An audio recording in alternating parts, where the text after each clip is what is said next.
Mmhmm.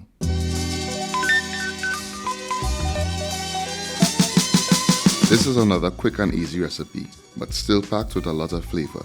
Today I'm using the Knorr chicken flavor fried rice to bring this dish together as I serve up a simple pan-seared chicken using simple ingredients like garlic, thyme and lemon. It's gonna be quick, easy, but delicious.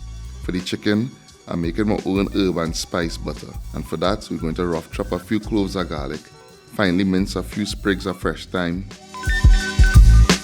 and we're using about 2 tablespoons of lemon zest for some citrus flavor in the chicken.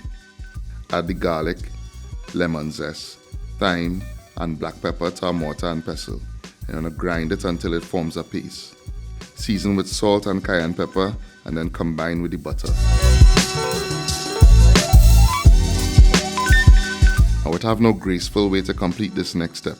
Just get in there with your hands and smear the butter all over your chicken breast. Time to get the sides started. You want to bring 1 3/4 cups of water to a boil.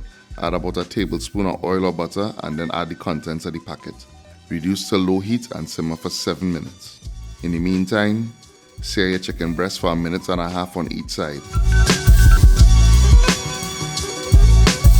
And then you want to finish it off in an oven at 400 degrees for 8 minutes.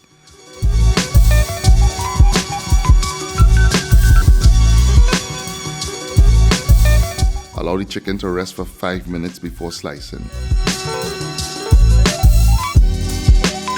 Serving this over a bed of Knorr chicken flavor fried rice, and the finished product is a well-seasoned, succulent chicken breast to go with this tasty Knorr Asian side. If you like this recipe, please give the video a thumbs up and a share, and if you do try this recipe, please share your photos with us on Facebook and Instagram. Thanks to Knorr for sponsoring this episode, and Knorr's sides and sauces can be found at supermarkets nationwide. Thanks for watching, and I'll see you in the next one.